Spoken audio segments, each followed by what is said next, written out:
Welcome to Built for This. I'm your host, Brian Briscoe. My podcast features captivating conversations with intriguing people who have found purpose in their lives through their career, family, or life experiences, and just why they were built for this. Through the stories that you will hear, I trust that you will be inspired and encouraged to find just what you were built for. So let's get started. And welcome again to the studio for another edition of our show, and a great opportunity today to visit with a good friend and someone who is, you need to know, very much into connecting community and creativity and businesses, but also a great heart for helping young teens who need a lot of help in our community. My guest today is Simon Trask. Simon, thanks for joining and being on the show today. I'm so grateful that you invited me here. Appreciate it. I want to talk about, I want to talk about all of that on the show here today, but let's start back at your beginnings. I was intrigued by, I think those three terms that you had put together, and it was creativity, community, and commerce. And that kind of encapsulates all that you can do and offer for businesses. But what is the genesis of that, or the foundation of how you try to put those things together for businesses? Well, it used to be creativity meets commerce. Yeah. I've just really grown to appreciate the value of building community and connections, and, living here in Denton, Texas for 17, 18 years and seeing the same faces that are all invested in our town and, our kind of big little city, here in the Dallas-Fort Worth Metroplex. And so that's becoming a bigger and bigger value in my life. But going back to the origin of creativity meets commerce, that's from my career as a graphic designer and kind of my journey through marketing and owning a small ad agency with a partner, and even further back, growing up in a print shop that my dad was the manager of, and before that, it was my grandfather was the manager of it. Grandma ran the books. Sure. Dad and uncle ran the presses, and it was about a mile from my childhood home. So it's always kind of been there, that this cross section of creativity and commerce has always been kind of the scaffolding of my life and career and interests. You mentioned graphic design. It's kind of where you started your embryonic journey. Did you think you would stay on the advertising or print side or something like that for a long time before you expanded into what you're doing now? Oh yeah, I mean that's what I went to school for. I thought that was it. I was picking my career, know, and that was going to be the thing, and I was going to be a creative director someday, and then I was, and it was, I lived that life for a long time and thought that was the end all. Now, you mentioned that you've had your own business, and what you do now, I know it's just fascinating, kind of a solo entrepreneur and helping like-minded people like that in their businesses, particularly through social media, but a lot of other ways. And I've heard you speak before and a lot of different things, but talk a little bit about, and you touched on it, I think, here on the start of the show here, about how the word relationships have now come into the forefront, certainly of everything we do in the creative world, but how important that is for a small business or any kind of a business to make sure that relationships, establishing or building those, is part of that equation. Yeah, I think it starts with my passion for small business. That's kind of where it all started, was realizing, we would do work for big businesses and small businesses and everything in between, household brand names. And I thought that was cool when we did it, but it just ended up kind of being, I don't know, dissatisfying, I guess. You do a project and everybody high fives, and then that was kind of the end of it. Yeah. Whereas, a small business, we would help a small business grow from, one level to the next and then maintain it. And that meant so many more possibilities for people right here in our town. It just changes their life. It changes their family. It changes the ability for them to be a good place of employment and provide better services and all this other stuff that was just, all these amazing ripples that were going out into the community where we live and work and play and, worship and shop and everything else. So, that's just and maybe this is just, parenthood kind of feeding into that too, and seeing my kids get to grow up in this community, and all the people that I've known over the years. Now all of our kids are going to school together and playing sports together, and are friends, and so it's just becoming just such a bigger value in my life, I think. I know that in a lot of the ways, a lot of times when you're speaking, you're talking about connectivity and connecting those businesses. And how difficult or how much of a challenge is that for you when you are trying to help a small business to understand that it's maybe more than just, okay, how can we throw out something new to make some more money, as opposed to how can we connect better with my customer or the community or the neighborhood? You mentioned how important it is for your kids to grow up in a community, to be connected, but to get that message across to a business owner. It's hard because, it's hard to run a business. Yeah. It's really, really hard to run a business. And so, you have bills to pay, and you've got payroll to make, and there's a lot to manage. So, it's easy to get focused on, we have to make some changes right now that impact the business, but there's always a longer game at play. And so keeping your eye on the bigger vision and taking a big step back and saying, where are we taking this thing? Where do you want to be down the road? Be it a year or 10 years or 50 years. I even heard a podcast, kind of a business thought leader was, treat your business like 100-year business. How would that change the way that you run things? Yeah. If you want it to outlast you, what does that look like? Yeah. And how does that influence the decisions that you make today? And it's hard to get out of the weeds and really think that way. But that's when you can really invest in relationships, because they're all long-term. I mean, any relationship that you invest in is you're not going to get an immediate return out of it. You're just not, but it's going to become so rich over time and invaluable, How important, or how did that play into your decision in why you decided that this is what I want to do? I want to try to help small businesses, not just get to the bottom line and improve that, but to build relationships. And it seems like that's become more of your fiber and your structure to really invest in their lives individually, their businesses individually. That's become a personal thing for you, and maybe more so than just a job, but that you're investing personally into them in that relationship factor. Yeah, it's. I mean, just kind of selfishly, it's very satisfying. To help somebody and see them flourish after helping them. And so I get a kick out of it. I mean, I would do it as a hobby. I've done it as a hobby. And when you've seen me speak, I'm not. I'm not doing it for money. I'm not getting paid. I don't think I've ever gotten one client out of it. It's just for the love of the game, and because I like helping people, and it's fun and exciting. I guess that's really it. It is fun, and I see the value in it. And I also have kind of noticed that there's almost, I don't know if I want to say there's an attack on small business, but the COVID years really kind of awakened me to, hey, we're gonna close, we're gonna outlaw certain businesses, and then other businesses that happen to be on Wall Street that we can continue to invest in. Maybe those stay open. And doing things like, if you have a drive-through, you can stay open. Well, a lot of small businesses don't have a drive-through, and things like that. I'm like, wow, these are locally owned, family-owned businesses that are under tremendous amounts of pressure, while other businesses just are continuing to operate. And so, that also kind of informs and fuels my passion, I guess, is like, what?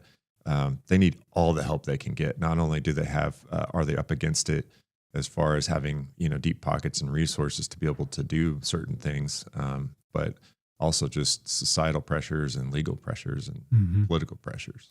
Your company, Profit Hiker, was part of the genesis behind that, kind of what you're talking about, that's focusing on helping small businesses, but also the underpinnings of growing up in a family that was a family-owned business, the print shop, and your mom, your dad, and you're working there, and you see what it was like to start from a small business, and now create a business to try to help similar type setups. Yeah, for sure. It was written for the small business owner operator. So I wrote a book and then kind of created a program based on that book, based on the information in that book. And it's the title Profit Hiker: 11 Trails to Gain Lasting Elevation in Your Business. I use hiking as a metaphor because hiking is hard, but it takes you places you couldn't even imagine. It takes you to places where you gain elevation and see fantastic views that you wouldn't have imagined that you get to experience. So I think it's a good metaphor for running a business. But that's where it came from, was this passion for helping the small business owner see things in a way that maybe a Fortune 100 company with an entire department full of MBAs gets to view their business through. Mm-hmm. What have you seen as the biggest challenge for a solopreneur, a small business that's just trying to make it, trying to keep the doors open, and bottom line's always what they're looking at?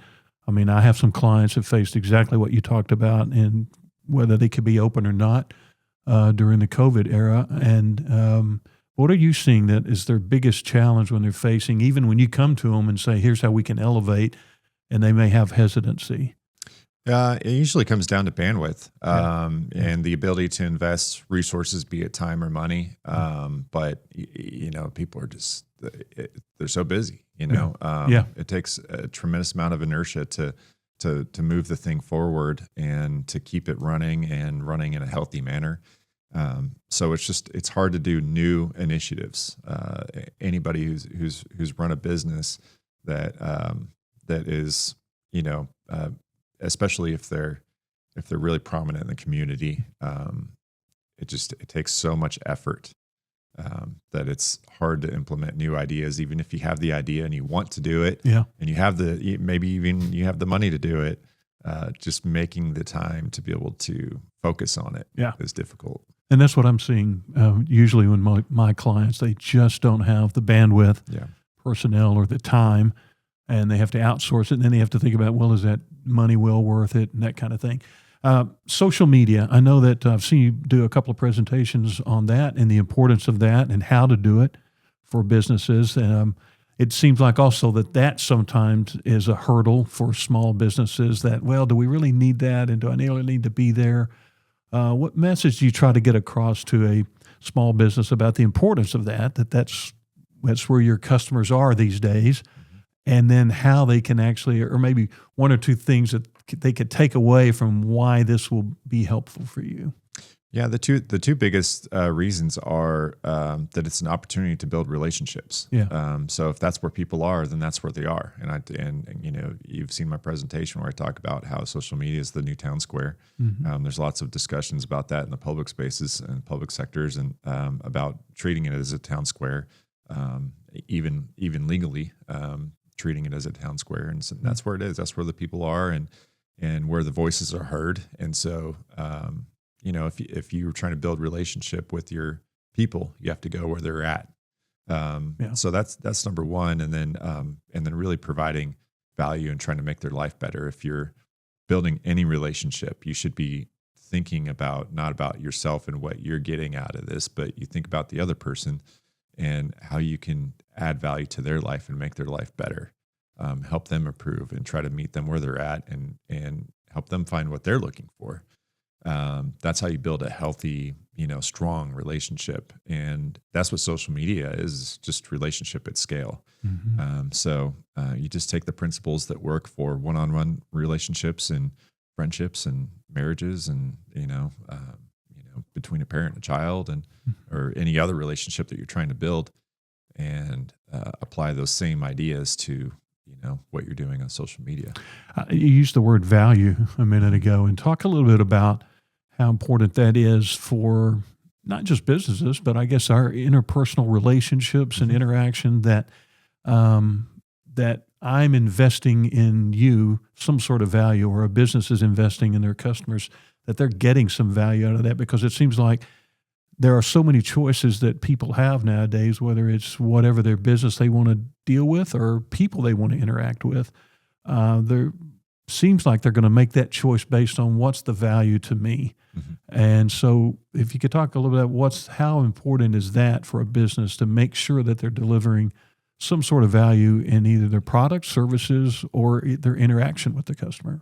Yeah, and it changes based on the business and based on the customer and what they're really after. Because value, to one scenario might be the best prices in town, and to another scenario might be the best customer service in town. And those are two totally different things, and they mean different things to different people. So, providing a high level of service usually comes at a higher price, and the expectation is a lower price means you're not going to get as much service, right? We won't call out any brands, but I think we know. We got some ideas that whoever just popped in your mind. Sure, that's right. Just roll with it. I mean that it's natural, but the value that you want to focus on that, because providing value, whatever that value is, you want to double down on that and be well known for that and be reliable and trustworthy that you're going to provide that time and time again, and that you're really you're finding different ways to make life easy and better for customers. You used the analogy a minute ago, or illustration, I should say, in the program that you put together with Prophet Hiker about a hiker climbing a mountain, or traversing up the scale to get there, and the difficulties and challenges that may be along the way. I love that, because that seems to be a perfect analogy for most business owners in what they try to do. But what about for you personally, when you decided, I think I'm going to do this company, I'm going to start this, I'm going to share it with other companies, I'm going to go out on my own and do this.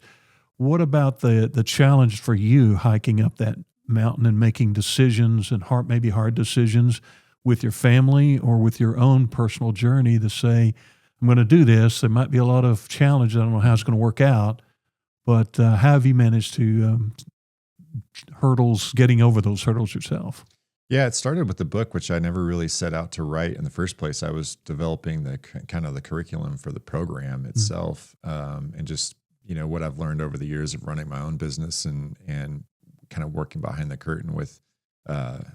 I stopped counting at 400, but 400 some odd small businesses around Denton and North Texas, especially, but across the states as well. But when I use hiking as a metaphor, what is hiking? It's picking a trail and then planning for that trail, studying the trail map, planning, packing, and then what? You put one foot in front of the other and you don't stop. Yeah.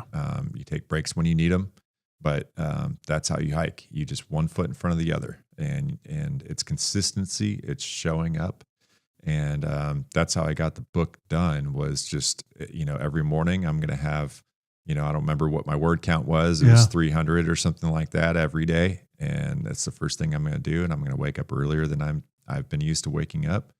And I'm just going to free flow right until, I'm once I decided, okay, I'm writing curriculum instead of I'm developing a program, this is turning into a book. Then, you just keep doing it, one foot in front of the other, consistency, showing up. If you miss a day, be quick to forgive yourself and get back on the trail and keep hiking. And before you know it, you've got 20,000, 25,000 words, and it's starting to come together. So. We're talking about challenges there, but when you work with these small businesses owners and their teams, what kind of, I guess, fears but then rewards are you able to, I guess, their fears that they share with you about owning a business, running a business, and the climate they have and their challenges, but then the rewards that you can maybe encourage them to stick with it, that eventually they will see rewards after the fears. Yeah, the fears that the small business owners face are the fears that everybody faces, which is the fear of failure, the fear of putting yourself out there and not accomplishing what you said you were going to or what you thought you might. Setting expectations and then trying to accomplish those expectations and falling short. There's just very human things, Yeah. right, that we all face and we all feel.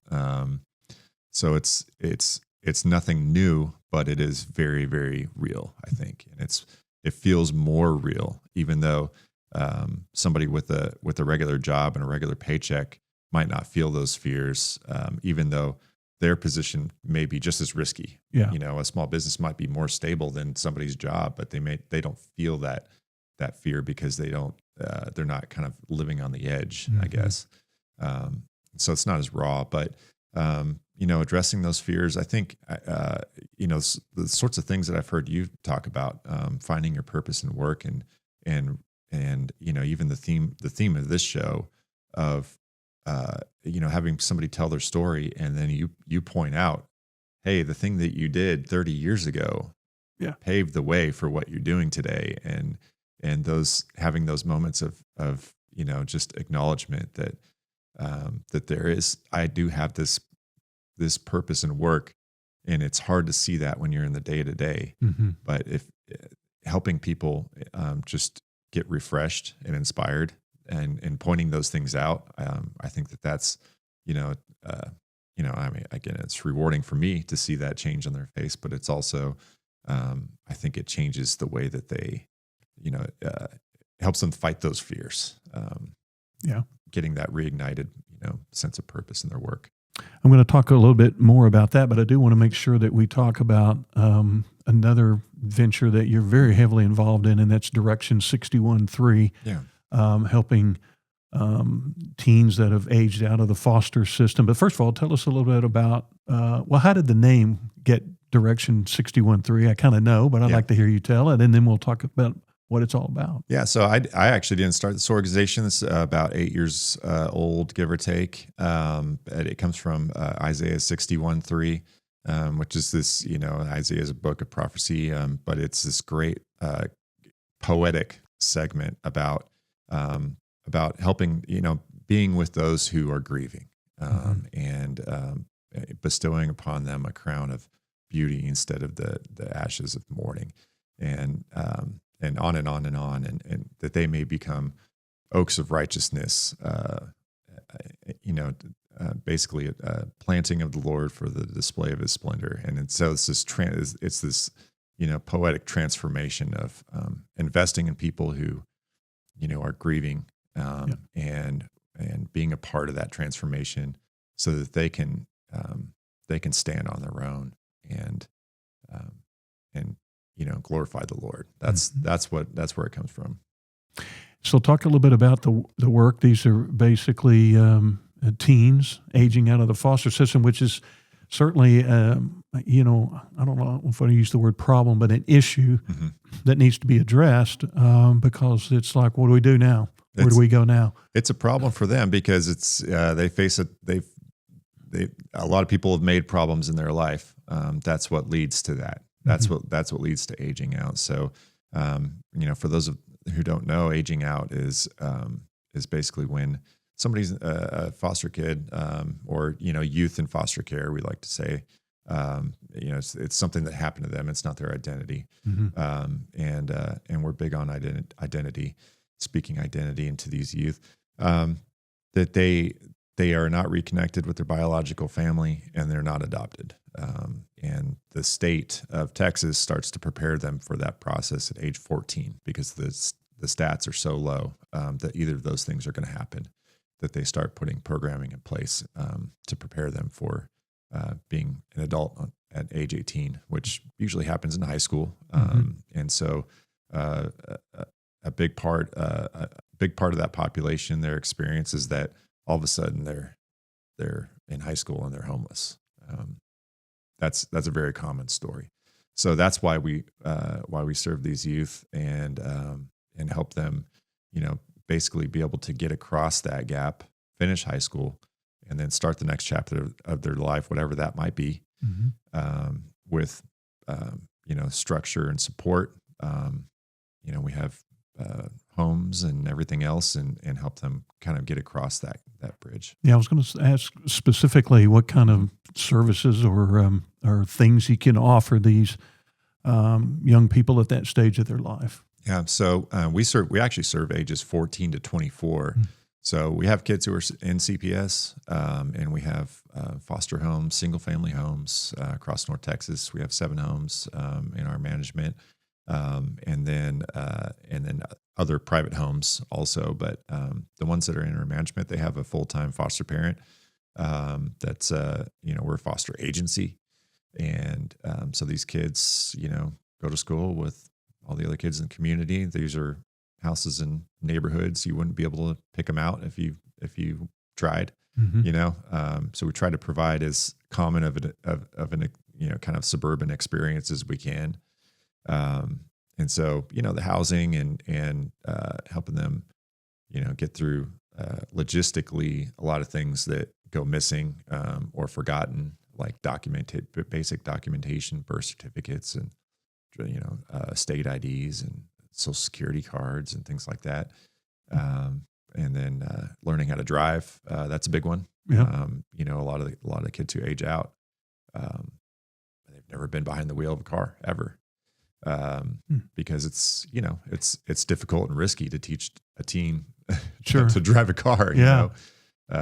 So that's something that often goes forgotten. That in a perfect world, we're helping them get their driver's license so that they can, go and be great. Mm-hmm. And then we have life skills and discipleship every week.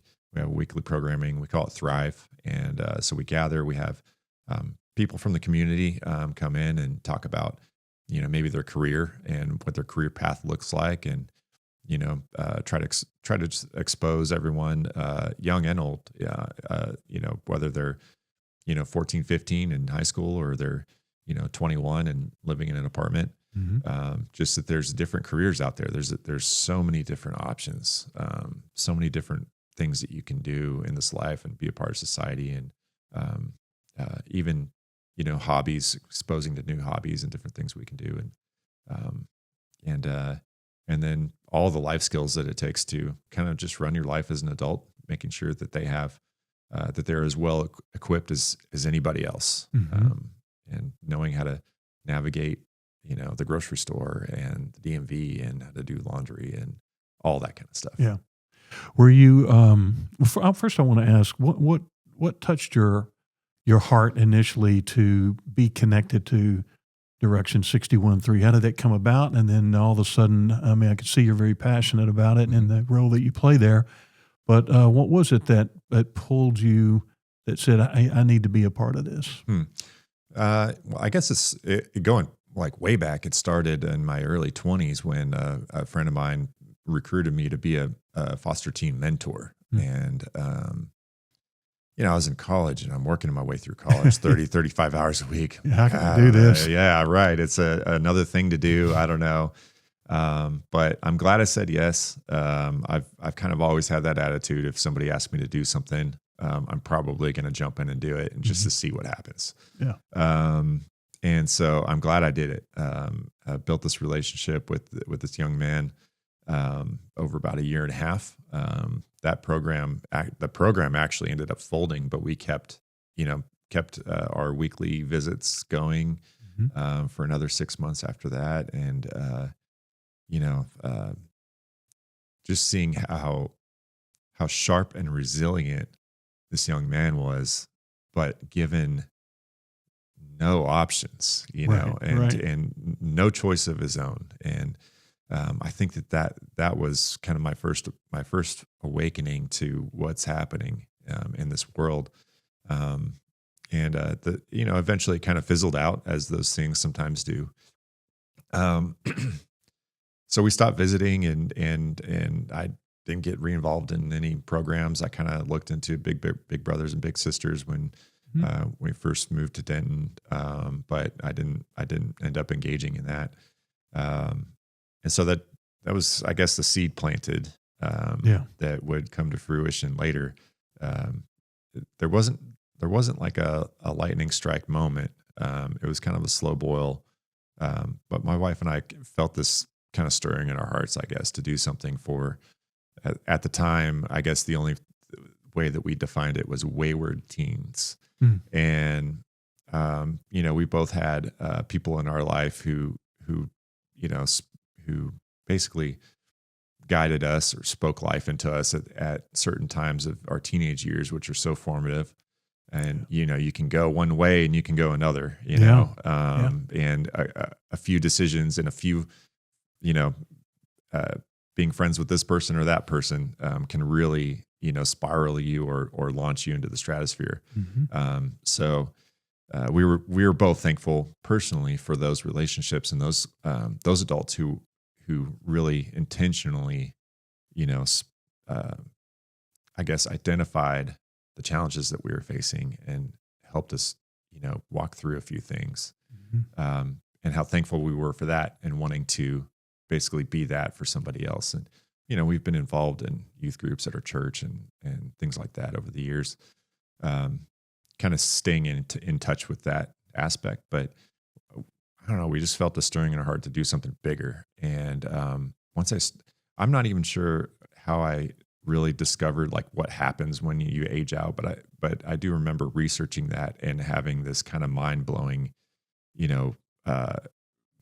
moment of what is happening, and why. And I start researching organizations. Of course, sometimes nonprofits are hard to find, because they don't have an SEO team and they don't have a marketing division, making sure that the word gets out there. And so a lot of people are operating under the radar.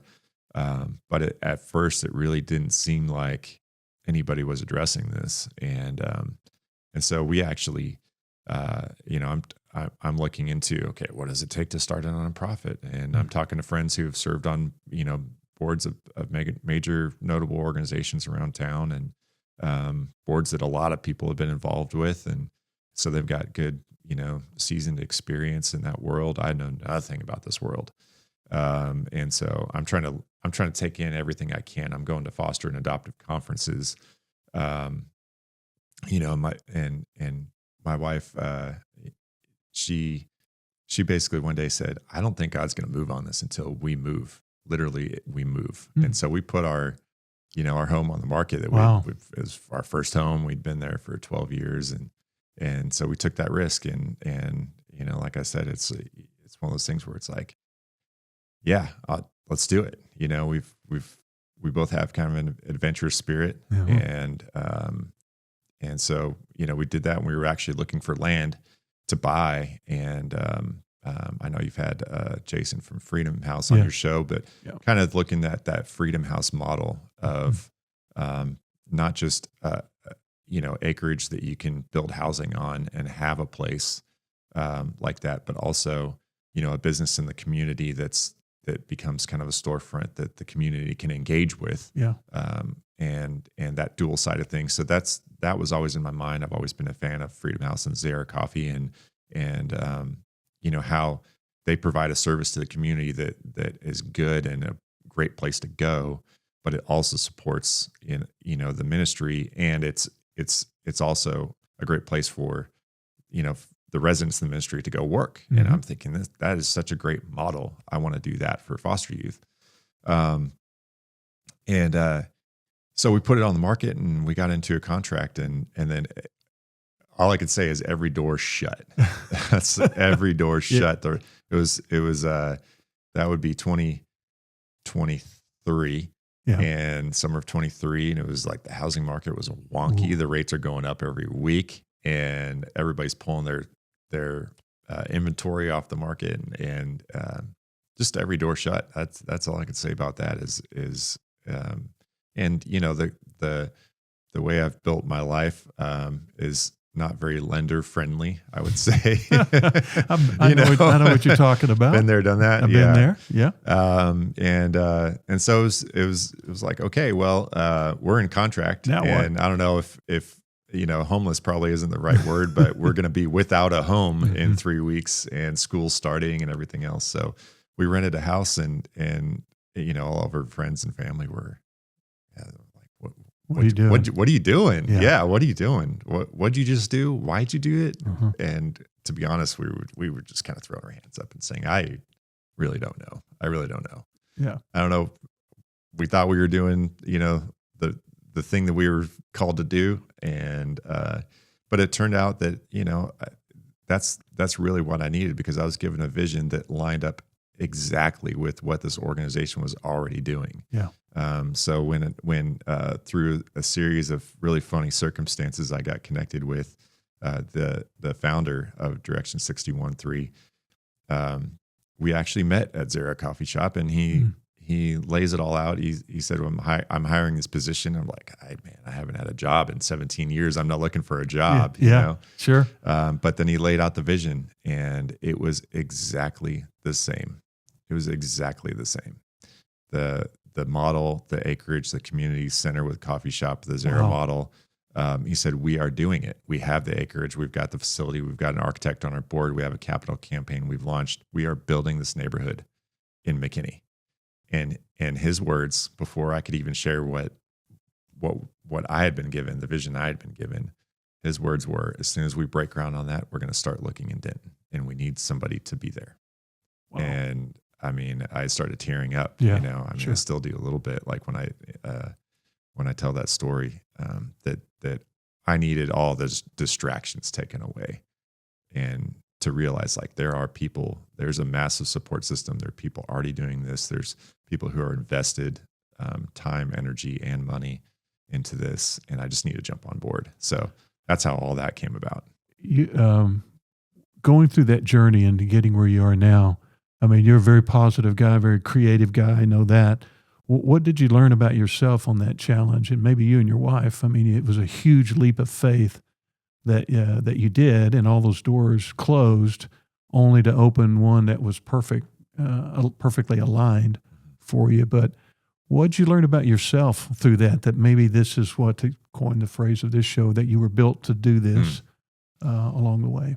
Yeah. What I learned about myself was that I have a tendency to take an idea and run with it. That's the creativity side, is that, and there's this kind of balancing act. There's a tension that we live in between, what I'm doing and what I ought to be doing. And sometimes, we need to participate, and we need to jump in and grab an oar and start rowing, but sometimes we need to sit and wait.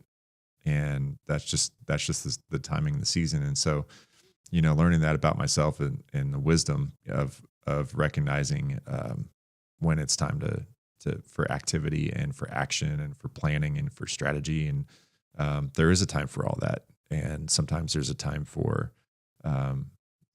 just sitting and waiting. And that's the hardest time. I'm not as good as that at that as I am taking action. I'm a man of action. But yeah, I mean, being able to bring, I've been able to bring my full tool set to this program, this organization, and add value, right? To from every aspect, everything that I've learned. It's like, oh, I've got a tool for that. I talked to somebody who's done that once. I helped a business who had to work through this very challenge. Even little technical things, marketing or operations or what have you. It's like I've just been stacking all these tools and experiences over time just for this. I mean, that's what it really feels like, which is really cool, because it's like when you go through these weird experiences, like, what was that? Yeah. But then you pull it out 5 years later and use it, and you're ready for it. Yeah. And I was that leads me to the question, and you've sort of answered it a little bit there, and I talk a lot about it on this show with a lot of guests, and certainly it's true about my career. When you look back at those first things you did coming out of college or whatever, you think, heck, I'm not going to do this the rest of my life. And how important could this possibly be? Yeah. But when you're a graphic designer, or you're looking for a creative director's job and all that kind of thing, now that you look back and you look at the creative work you've done, even with Profit Hiker, and to see how this door opened and how they so perfectly align to what is the challenge ahead for Direction 61.3.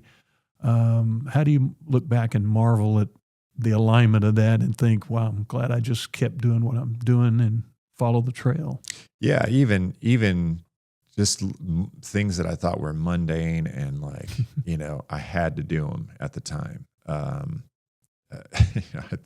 What came to mind when you brought that up for some odd reason was I used to work for a boutique firm that handled all the design and marketing for the Buick Invitational, what used to be called the Buick Invitational, the PGA tournament in San Diego, where I was born and raised. Now it's called the Farmers Open, I believe. But Right.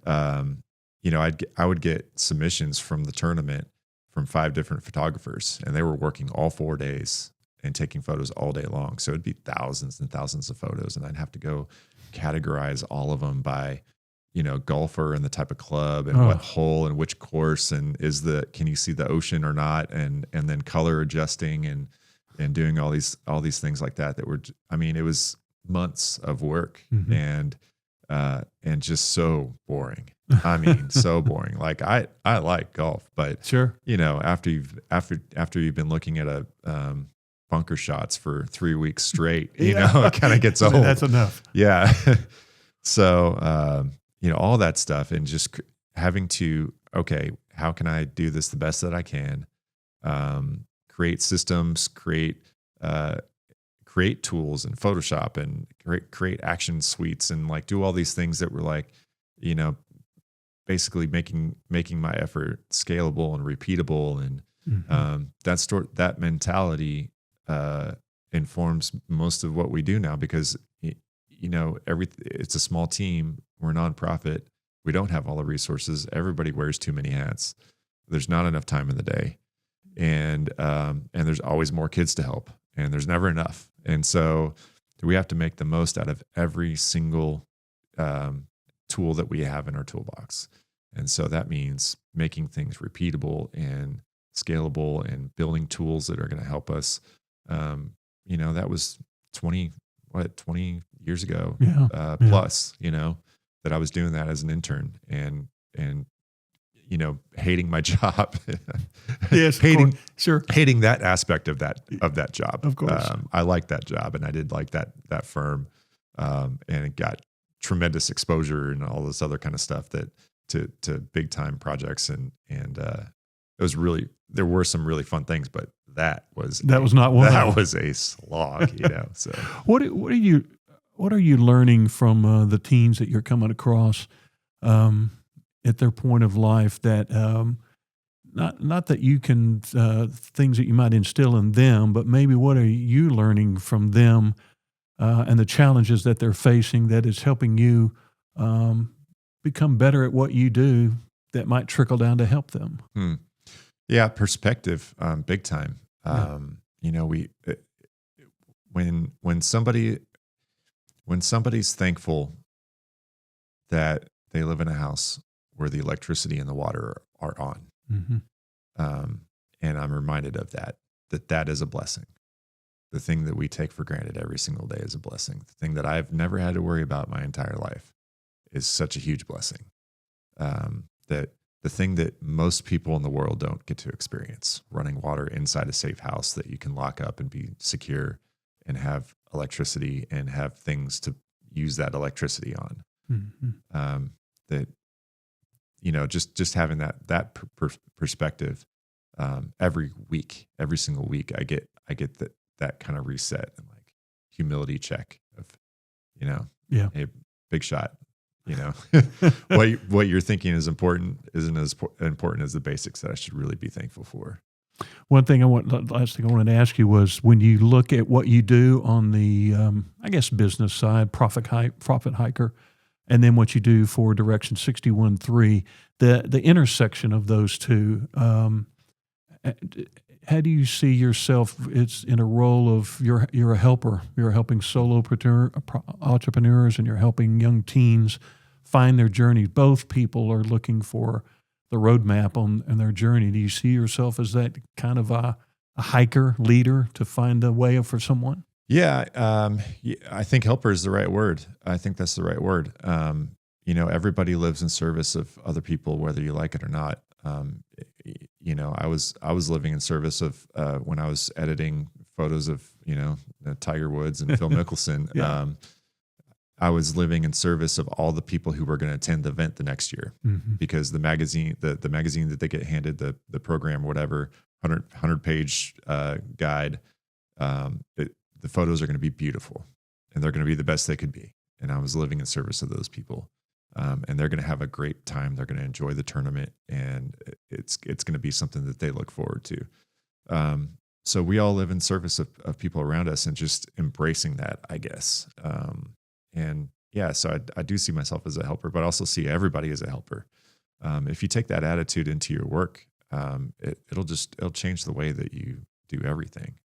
I believe that. Well, you are helping a lot of people, and so you're helping a lot of businesses, certainly in our community and beyond that, and helping some incredible work with the help you're doing with the youth and teen that are looking for their journey. So keep doing that, and thanks for being a part of the show. I appreciate it. All right. Brian. Thanks, Simon.